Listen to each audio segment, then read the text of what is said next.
जय हिंद साथियों, मैं विमल आप सभी का इस ब्राइट फ्यूचर कोचिंग क्लासेस के चैनल पर स्वागत करता हूं। मैंने पिछले वीडियो में आप सभी को आवेश के बारे में बताया था, तो मैं अब आपको विद्युत धारा बताने चल रहा हूं। देखिए, किसी भी परिपथ में विद्युत धारा क्या होता है समझते हैं। किसी भी परिपथ में जितना कम समय में हम उसमें जितना अधिक, मान लीजिए कोई हमारे पास परिपथ है, इसमें हम जितना कम समय लगेगा किसी भी आवेश को प्रवाहित करने में। मान लीजिए हम इसमें कोई क्यू आवेश इसमें प्रवाहित कर रहे हैं। कौन आवेश प्रवाहित कर रहे हैं? क्यू आवेश प्रवाहित कर रहे हैं। जितना कम समय में हम इसको इसमें प्रवाहित कर लेंगे वही हमारी विद्युत धारा होगी।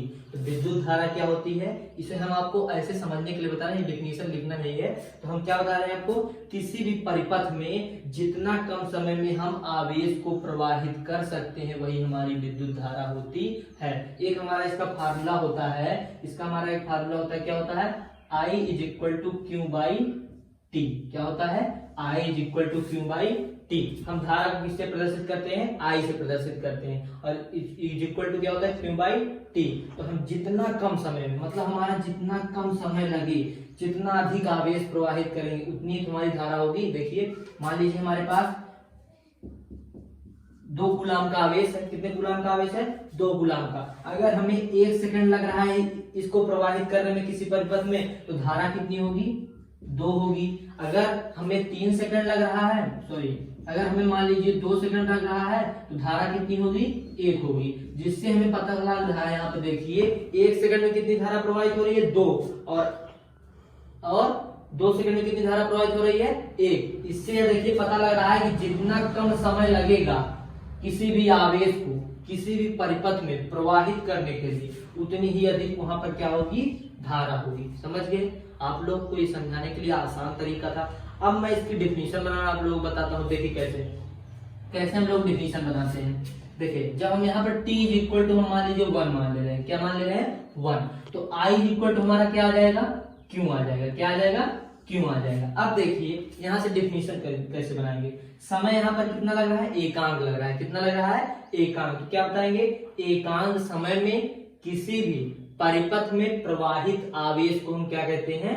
धारा कहते हैं। ये हमारा किताब का एकदम सटीक डिफिनीशन है। आप लोगों को मैंने एक कॉन्सेप्ट समझाया है कैसे होगा ये। एक हमने समय कितना ले लिया? 1 सेकंड ले लिया मान लेते हैं। तो हमारा कितना I इक्वल टू कितना आ रहा है? क्यों। तो क्या बोलेंगे? एकांक समय में किसी भी परिपथ में प्रवाहित आवेश को हम क्या कहते हैं?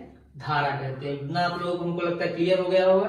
अब देखिए, धारा का मात्रक एम्पीयर होता है। इसका मात्रक क्या होता है? एम्पियर। मात्रक क्या होता है? एम्पियर होता है। देखिए, इसका मात्रक क्या होता है? एम्पियर। और इसको हम मापते किससे? धारा को मापते किससे? जैसे हमारे किसी सर्किट में मान लीजिए कोई तार है, इसमें धारा प्रवाहित हो रही है। कितनी धारा प्रवाहित हो रही है, इसे हम किससे मापते हैं? एमीटर से। किससे मापते हैं? एमीटर से। तो इसका क्या लिखेंगे? मापते किससे हैं इसको? एमीटर से। किससे मापते हैं? एमीटर से। समझ गए? अब देखिए कि कोई भी परिपथ है हम उसमें एमीटर कैसे सेट करेंगे। देखिए, मान लीजिए पहले इतना आप लोग समझ गए होंगे। इसका पहले हम एक बार आप लोगों को फिर समझा देते हैं। देखिए, हमने आप लोगों को विद्युत धारा स्टार्टिंग से बताया।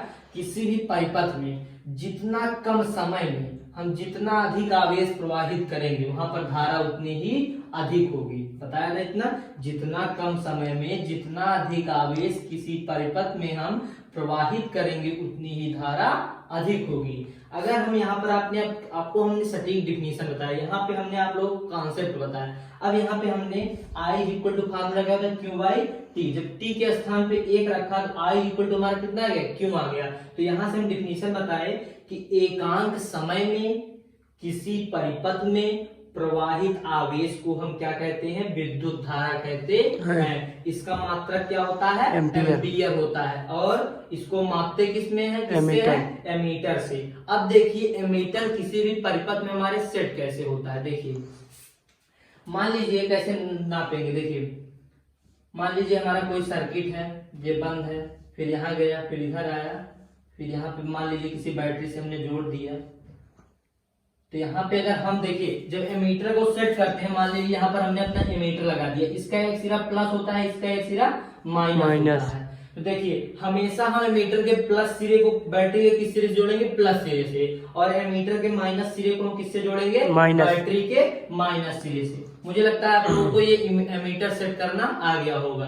अब आगे हम देखते हैं किसी भी परिपथ में धारा कैसे प्रवाहित होती है। आज मैं आप लोगों को एकदम कॉन्सेप्ट बताता हूँ, देखिए कैसे होती है धारा। आप लोग इतना नोट कर सकते हैं। अब मैं आप लोगों को बताता हूँ कैसे किसी परिपथ में धारा प्रवाहित होती है। हमने आप लोगों को पिछले क्लास मतलब बताया था कि किसी भी परिपथ में हमें धारा प्रवाहित करने के लिए क्या चाहिए, मुक्त आवेश चाहिए। क्या चाहिए, मुक्त आवेश। अब मान लीजिए हमारा कोई परिपथ है, मान लीजिए यहाँ पर हमने कोई ऐसे परिपथ बना लिया, ठीक है।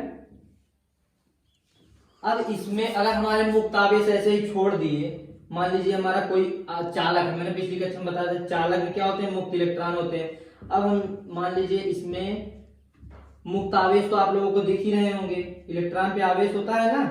तो देखिए ये हमारे इसमें हमारे चालक में क्या है, इलेक्ट्रॉन्स है। तो यहाँ पर इलेक्ट्रॉन्स है जिसका मतलब इसमें आवेश है, और यहाँ पर गति कर रहे हैं, तो हमने यहाँ पर गति कर रहे हैं जिसका मतलब इसमें धारा प्रवाहित होनी चाहिए। लेकिन हमें इसमें धारा प्रवाहित करने के लिए कुछ बाहर से भी फोर्स लगाना पड़ता है, हमें कुछ बाहर से भी इसमें लगाना पड़ता है। ऐसे ही नहीं, यहाँ पे देखिए जो हमारे इलेक्ट्रॉन है किसी भी चालक में, जो हमारे इलेक्ट्रॉन होते हैं वो इधर उधर गति करते रहते होते हैं। जैसे हमारा कोई चालक है यहाँ पे, इसमें जो हमारे इलेक्ट्रॉन से चालक देखिए इसमें इलेक्ट्रॉन इधर उधर घूम रहे हैं ना, इसे हम जब तक एक दिशा में गति नहीं कराएंगे तब तक हमारी धारा प्रवाहित नहीं होगी। इसका मतलब हमें बाहर से कुछ चीज लानी पड़ेगी। तो हम यहाँ पे क्या लाते हैं, एक बैटरी लाते हैं। क्या लाते हैं, एक बैटरी लाते हैं। तो हम यहाँ पे एक बैटरी द्वारा इसे जोड़ दे रहे हैं। ये हो गया हमारा प्लस सिरा, ये हो गया हमारा माइनस सिरा। अब हमने इसे जोड़ दिया। अब प्लस सिरा, अब माइनस से यहाँ इधर आ जाएगा, यहाँ पे माइनस, यहाँ पे प्लस। अब देखिए यहाँ इलेक्ट्रॉन है, इलेक्ट्रॉन पे कौन सा आवेश होता है, माइनस आवेश होता है। कौन सा आवेश होता है, माइनस। जब माइनस आवेश होता है और यहाँ पर भी माइनस, एक दूसरे को क्या करेंगे, अट्रैक्शन, प्रतिकर्षण करेंगे। क्या करेंगे, प्रतिकर्षण। तो जिसके कारण हमारे इलेक्ट्रॉन किस दिशा में प्रवाहित होने लगे, इसकी विपरीत दिशा में। तो हमारे इलेक्ट्रॉन किस दिशा में आने लगेंगे, इस साइड में। और देखिए हमारे इलेक्ट्रॉन किस दिशा में आने लगेंगे, प्लस की ओर। क्यों, यहां से इसे माइनस से क्या मिल रहा है, प्रतिकर्षण, और यहाँ इसे हमारे प्लस से क्या मिल रहा है, आकर्षण। तो जब हमारा इलेक्ट्रॉन एक निश्चित दिशा में गति करने लगेगा, अर्थात हमारा आवेश एक निश्चित दिशा में गति करने लगेगा, हमारे परिपथ में क्या प्रवाहित होने लगेगी, धारा प्रवाहित होने लगेगी। समझे, फिर से एक बार समझिए एकदम शुरू से। अब इतना आप लोगों को हमने बताया, फिर से एक बार शुरू समझिए। देखिए फिर से एकदम कॉन्सेप्ट देखिए। विद्युत धारा मैंने आप लोगों को बताया, किसी भी परिपथ में, मान लीजिए कोई परिपथ है, अगर इसमें विद्युत धारा प्रवाहित करनी है तो जितना कम समय में हम जितना अधिक आवेश इसमें प्रवाहित कर सकते हैं उतनी ही अधिक इसमें धारा प्रवाहित होगी। इससे हमने आपको किससे बताया, I = Q/T। यहाँ पर हमने अगर 1 सेकंड रखा तो हमें मतलब धारा का मान अधिक मिल रहा है, जब 2 सेकंड रखा तो हमें धारा का मान कम मिल रहा है। इसका मतलब हम जितना कम समय लगाएंगे उतना ही अधिक हमें धारा प्रवाहित होगी। किसी भी आवेश को किसी भी परिपथ में प्रवाहित करने के लिए हम जितना कम समय लेंगे उतनी अधिक धारा हमारे परिपथ में प्रवाहित होगी। इतना आप लोग समझ लेंगे। अब हमने फार्मूले से आप लोगों को एक सटीक डिफिनेशन, किताब की डिफिनेशन बताया। जब हमने t = कितना ले लिया, 1 सेकंड ले लिया, तो I = कितना आ गया, Q आ गया। तो हमने क्या बताया, एकांक समय में किसी परिपथ में प्रवाहित आवेश को हम क्या कहते हैं, धारा कहते हैं। अब आगे मैंने आप लोगों को इसका क्या होता है, मात्रा क्या होता है, एम्पीयर होता है, और इसे मापते किससे हैं, एमीटर से। इसके बाद मैंने आप लोगों को बताया था एमीटर कैसे सेट करते हैं। हमेशा एमीटर का प्लस सिरा बैटरी के प्लस सिरे से और एमीटर का माइनस सिरा बैटरी के माइनस सिरे से जोड़ते हैं। अब मैंने आप लोगों को बताया किसी भी परिपथ में धारा कैसे बहती है। यहाँ पर बताया मतलब आवेश के प्रवाह से बहती है, लेकिन ऐसे ही थोड़ी बह जाएगी। कोई हमने चालक ले लिया, उसमें पहले से ही हमारे आवेश प्रवाहित हो रहेंगे, ऐसे थोड़ी। हमें बाहर से भी कुछ क्या करना पड़ता है, बल लगाना पड़ता है। मतलब हमने किससे जोड़ दिया, इसे बैटरी से जोड़ दिया। जब बैटरी यहाँ पर अच्छे क्यों नहीं धारा प्रवाहित हो रही थी, क्योंकि यहाँ पर हमारे आवेश अर्थात इलेक्ट्रॉन एक निश्चित दिशा में गति नहीं कर रहे थे। जब हमने इसे बैटरी से जोड़ा तो हमारे इलेक्ट्रॉन एक निश्चित दिशा में गति करने लगे, जिसके कारण हमारे परिपथ में क्या प्रवाहित होने लगी, धारा प्रवाहित होने लगी। आप लोगों से उम्मीद है कि ये सब आप समझ गए होंगे, तो कॉपी में अपने नोट कर लीजिए। अब मैं आप लोगों को आगे बताऊंगा।